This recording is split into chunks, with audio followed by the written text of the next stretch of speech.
ఎదుగుదల అంటే ఏమిటి? ఏమండి, దేవుని సన్నిధిలో నిలబడగలగటం, ఏమండి, ఎదుటివాడిని ప్రేమించటం, క్షమించటం, సహించటం, ఏమండి, పాపమును అసహించుకోవటం, ఎదుటివాడిని ఆశించకుండా ఉండటం, విశ్వాసం కలిగి ఉండటం, ప్రార్థనలో, సంఘములో, సహవాసములో అంటుకట్టబడటం, ప్రతి ఒక్క కార్యంలో మనము ఇన్వాల్వ్ అవ్వటం. భక్తి అంటే అది, ఏమండి, విశ్వాసం అంటే అది.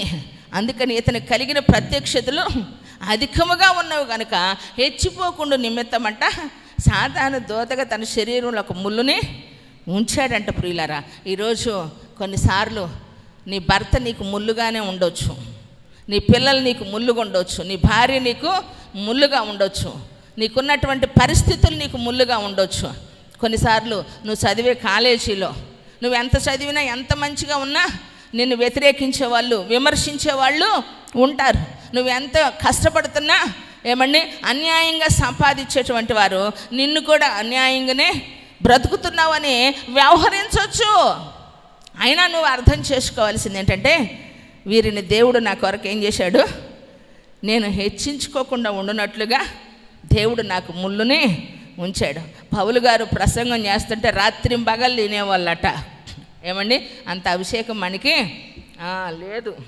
ఏమండి, ఆయన ప్రసంగం చేస్తూ ఉంటారు రాత్రింబగళ్ళు. కాకపోతే ఎప్పుడో ఒకరు, అది నిద్రావస్థ టైం కాబట్టి నిద్రపోయాడట. ఐతుకు అనేవాడు అటు ఇటు కాకుండా కూర్చున్నాడట. ఎందుకు?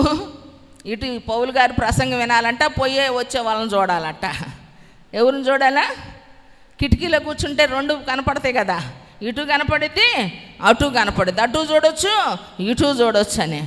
ఆ నిద్ర టైం కాబట్టి నిద్రపోయి కిటికీ మీద నుంచి జారిపడి చచ్చిపోయాడు. కృపలో ఆనాడు పౌలు గారు ఉండారు, ఆ అభిషేకం ఉంది కాబట్టి ఐదుగుకి ప్రార్థన చేయగానే సచ్చినోడు బ్రతికి మరలా వచ్చి కూర్చున్నాడు అంట. కొట్టు గట్టి కొట్టు, ప్రైజ్ ది లార్డ్, హల్లెలూయా. ఏమండి, ఈరోజు చచ్చిపోయిన వాళ్ళు, బ్రతికిన వాళ్ళు కూడా చాలామంది సావునకు సిద్ధమైన వాళ్ళు బ్రతికారండి. ఆత్మలో చచ్చిపోయి శరీరానుసారంగా బ్రతికే వాళ్ళు ఎంతోమంది వచ్చి ఈరోజు వాక్యము చేత జీవితాలను చక్కగా దేవునితో కూడా బ్రతికినటువంటి అనుభవాలు కలిగి మార్చుకున్న వారు ఉన్నారు ప్రియులారా. అయితే పౌలు గారే అడిగారంట, నాకెందుకయ్యా ఈ ముళ్ళు అని. అది అడిగాడంట, ప్రభువా ఎన్నో కార్యాలు చేస్తున్నావు, ఎంతో దగ్గరగా ఉండవు, మరి నాకెందుకయ్యా ఈ ముళ్ళు, ఇది తీసేయవా అని అంటే ప్రభువారు ఇతడు ముమ్మారు ప్రార్థన చేస్తే ముమ్మారు చెప్పిన దేవుడు మాట ఏంటంటే, నా కృప నీకు చాలును, నా కృప నీకు చాలును, నా కృప నీకు చాలును. మీ పక్కకు షేక్ అండి. ఇప్పుడు నీకు ఏ ముళ్ళు ఉందో నీకు తెలుసు. ఏమండి, ఏం చెప్పాలి ఇప్పుడు? కిరణ్ జాన్పాల్కి చెప్పాలా, జాన్పాల్ మాధవ్కి చెప్పాలి, మాధవ్ జాన్పాల్ చెప్పాలి. డబుల్. నా కృప నీకు చాలును. పౌలు గారితో చెప్పిన మాట ఏంది? అప్పుడే వదిలేశారా? దేవుడు నీతో చెప్తున్నాడు, దేవుని కృప నీకు చాలు. చప్పట్లు కొడదామా? అలా మనం ఉన్నామనుకోండి, ఆల్ నైట్లో నోకరాజు గారు చెప్పిన మాట నెరవేరిద్దా? నెరవేరిద్దా? భర్తలు భార్యలు మెడపొట్టుకుంటారంట. ఏమండి, భార్యలు ఏం చేస్తారు? మెడకాయ అందదుగా, తలకాయ అందదు కాబట్టి జుట్టు పట్టుకొని షర్టు పట్టుకుంటారంట. పాపం మీరు రాలేదులే, కొంతమంది పెట్టుకొని చూడండి. ఒక వ్యక్తి బాగా చెప్పారు అని, చెప్పే వ్యక్తి చెప్పారని అంటే ఎంత గొప్ప మనసు ఉంటేనో, అలా పిలిచి చెప్పిస్తున్నామంటే ఎంత మంచి మనసు ఉంటేనో, దాన్ని మీరు కూడా అవలంబిస్తే ఎంత ఆశీర్వదించబడతారు. ధన్యులు మీరే. కొట్టు చాపట్ల గట్టి కొట్టు. తెలుసా ప్రియులరా? ఎందుకంటే ఒక్కొక్కరిని ఒక్కొక్క అనుభవంలో, ఒక్కొక్క పరిస్థితులు గుండా దేవుడు పట్టుకుంటారు. మన పరిస్థితులు వాళ్ళకుండవు, వాళ్ళ అనుభవాలు మనకి ఉండవు. కాబట్టి అలా షేర్ చేసుకోగలిగినప్పుడు నేను చెప్తున్నాను కదా, సేవ్ అవుతూ ఉంటాం. షేరింగ్ ఉంటే సేవింగ్ ఉంటుంది. కాబట్టి అన్ని విధాల సేవింగ్స్ ఉంటాయి. దేవునికి మహిమ కలుగును గాక. కాబట్టి పౌలు గారినే దేవుడు అన్నాడంటే నా కృప నీకు చాలును. కాబట్టి ఏ పరిస్థితిలోనైనా దేవుణ్ణి బట్టి నేనేం చేస్తాను, అతిశయిస్తా, ఆయన బట్టి సంతోషిస్తాను. ఆయన ద్వారా నేను ఏమంటున్నాడు 9 బలహీనతల యందు నా శక్తి పరిపూర్ణం చేయబడింది. అబ్బాయిలు చెల్లెమ్మలు వినండి, ఏమంటున్నారు, మన బలహీనతల యందు దేవుని శక్తి పరిపూర్ణమైద్దంట. మనకు ఎదురు లేదు అనుకుంటే ఎవరిని లెక్క చేయం, ఎదురు లేదు అనుకుంటే ఎవరిని లెక్క చేయం. ఎప్పుడైతే మనలో కొంత బలహీనత చోటు చేసుకునిద్దో ఈ బలహీనతను బట్టి ఏం చేస్తాము, దావీదు మహారాజు అంటారు కదా, సింహాసనం మీద ఉన్నవాడైనా అంటాడు ఏమండి, నేను త్రోవ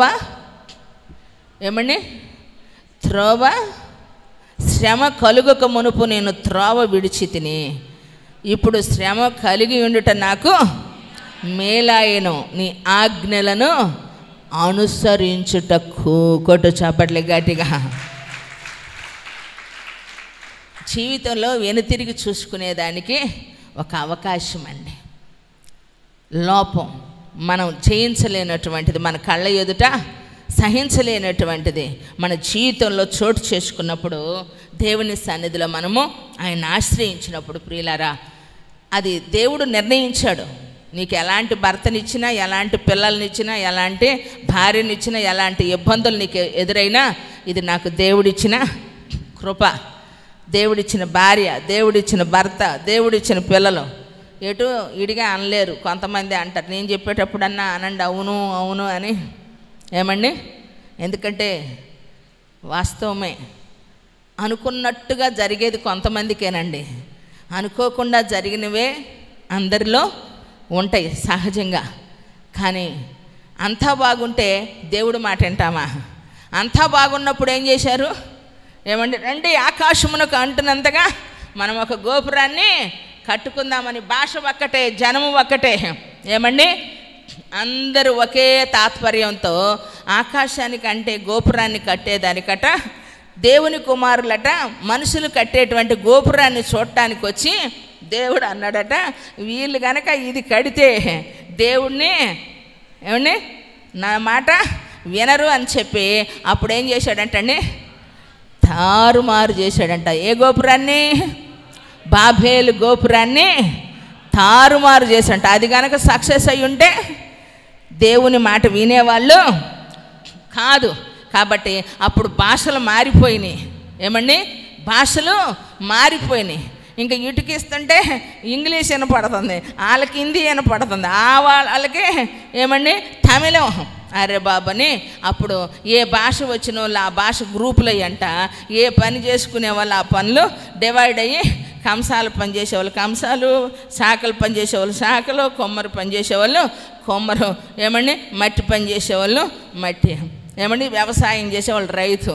మరి రైతు రెడ్డి ఎట్టయ్యాడో ఏమండి తెలియదు, కమ్మూరుకి కమ్మూరు అని ఎట్టొచ్చిందో తెలియదు. కానీ పనులను బట్టి కులాలు, వృత్తులను బట్టి కులాలు ఏర్పడి భాషలను బట్టి తెగలుగా మారిపోయి అక్కడ తారుమారు చేయబడిన జనము ఈరోజు ప్రపంచం అంతా కంపించిపోయినాయి అన్నమాట. కొట్టు గట్టి కొట్టు, ప్రైజ్ ది లార్డ్, హల్లెలూయా. అందుకే కానీ 2 కులాలు, ఆడ మగ. ఏమండి, కులాలు దేవుడు పెట్టలేదండి, మన వృత్తులను బట్టి కులాలు మనము ఏర్పరుచుకున్నాం. పూజ చేసేవాళ్ళు ఉన్నారు కాబట్టి లేవి గోత్రానికి వాళ్ళు పాస్టర్లు, యాజకులు అయ్యారు. ఇక్కడ పూజ చేసేవాళ్ళు పూజారులు అయ్యారు. ఇలా మనుషులు పెట్టుకున్నటువంటివి కులాలు అనేటువంటివి మతాలు మనుషులు నిర్ణయించుకున్నారు. ప్రియులారా, ఒకే మతం, ఒకే జనం, ఒకే మాట దేవుడు మనిషికి దేవుడు సృజించినప్పుడు. అయితే దేవుని మహాకృప మరలా ఆయన మన జీవితంలో అనుగ్రహించారు. దేవునికి మహిమ కలుగును గాక. కాబట్టి మనకు అనుగ్రహించబడినటువంటిది ముళ్ళు ఏదైతే ఉందో అది దేవుని చిత్తముగా ఎంచుకుంటే మనము హెచ్చిపోకుండా ఉంటాం. అంటే దేవుడు ముళ్ళు పెడతాడా అని కాదు. ఇశ్రాయేలీలు కూడా ఒక తరం దేవుణ్ణి అనుసరించేవారు, మరొక తరం ఏం చేసేవాళ్ళు, దేవుణ్ణి అనుసరించడానికట దుఃఖపడేవాళ్ళట, దేవుణ్ణి స్తుతించేదానికి. అలా మనుషులు తమ ఇష్టానుసారంగా వారు ఇష్టానికి, వారి అలవాట్లకి, వారి ప్రవర్తనకి తమను తాము అప్పగించుకొని పాపం అనేటువంటిది దేవుడు సహించలేనంతగా వారి దోష శిక్ష వారి మీద ఏలుబడి చేసినప్పుడు దేవుడు వారిని ఏం చేశారంటే విడిచిపెట్టాడంట. ప్రియులారా, విడిచిపెట్టాడట. కారణం ఏంటంటే మనిషిని మనిషిగా దేవుడు మార్చటానికి దేవుడు ఏం చేశాడు, మనిషిగా తన స్వరూపాన్ని మార్చుకున్నాడు. మరి మనము మనుషులమైన మనము మృగాలుగా బ్రతుకుతున్నాం. ఏమండి, మనుషులు వట్టి పశుపాయులు వంటి వారు అని ఇర్మియా అంటాడు. కారణం ఏంటంటే మనకు కొన్ని లిమిట్స్ ఉన్నాయి. ఏదైతే చేయాల్సిన దానికంటే ఎక్కువ చేస్తామో, ఒక మాట చెప్పాలంటే తినాల్సిన దానికంటే తింటే అతి, ఖర్చు పెట్టుకోవాల్సిన దానికంటే ఖర్చు పెట్టుకుంటే అతి, ప్రేమించాల్సిన దానికంటే ప్రేమిస్తే అతి. చాటి మనిషిని ప్రేమించలేని మనము, సహోదర ప్రేమ లేని మనము, ప్రతి పరిస్థితిలో మనం కలిసి ఒకరి కష్ట సుఖములు యందు కలిసి బ్రతకలేకపోతే పరలోకంలో ఎలా ఉంటామండి? ఒకసారి మీ పక్క వాళ్ళ మొహం చూడు, అప్పుడప్పుడు నిజమే కదా అనొచ్చుగా. ఏడే కలవకపోతే అక్కడ కులం ఉందా, మతం ఉందమ్మా, వర్గం ఉందా, ఏంది ఉన్నాయమ్మా? దేవుని యొక్క ఆశీర్వాదాన్ని మనము అనుభవించడానికి దేవుడు మనల్ని పిలిచినప్పుడు మనకి అనుగ్రహించబడినది ఏదైతే అనుమతించబడిందో, ఈరోజు నువ్వు ఏ పరిస్థితిలో ఉన్నావో ఆ పరిస్థితిని బట్టి నువ్వు స్తుతించు. నీ కృప నాకు చాలని, దేవుడు నాకు అనుమతి ఇచ్చాడు ఈ పరిస్థితులని దేవుణ్ణి గణపరచు. దేవుడు నిన్నేం చేస్తాడు? ఆశీర్వదిస్తాడు. ఎందుకంటే దేవుడు మనల్ని మనముగా బ్రతికేటట్టు చేశాడు. ప్రియులారా, దేవునికి మహిమ కలుగును గాక. Praise the lord. హల్లెలూయా.